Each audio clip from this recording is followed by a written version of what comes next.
सब में है खुशी के माहौल रे। दुआरा पर बाजा बाजो हकै मोर जान के, अंगना में बाजो हकै ढोल रे। हम एने कानो हियै ओने मोर पगली, सब में है खुशी के माहौल रे।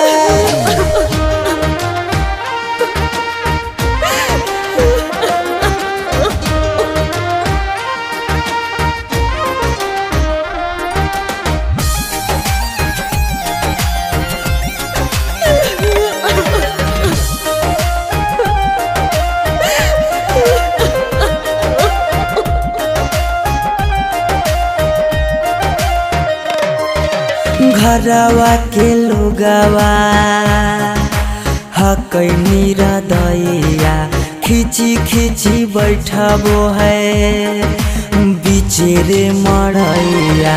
घरवा के लोगवा हकै निरदैया, खिची खिची बैठबो है बीचे रे मड़ैया। घर परिवार सब हकै दुश्मन मारे, बुझे नहीं पड़े मामा के मोहल रे।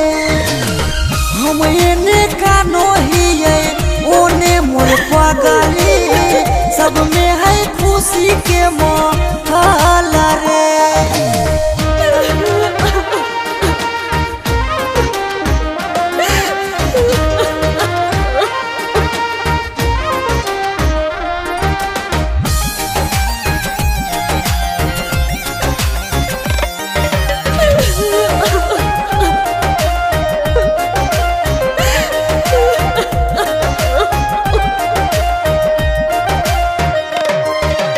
लागो है कि दे दिए अपना परानामा, जान के चुनरिया के बनाइए कफनामा।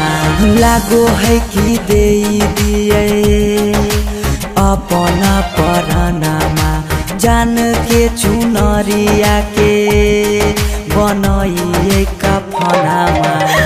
सौरभ पीयूष के जिंदगी तोरा गे बिना हो जैतो जान डमा डोल गे।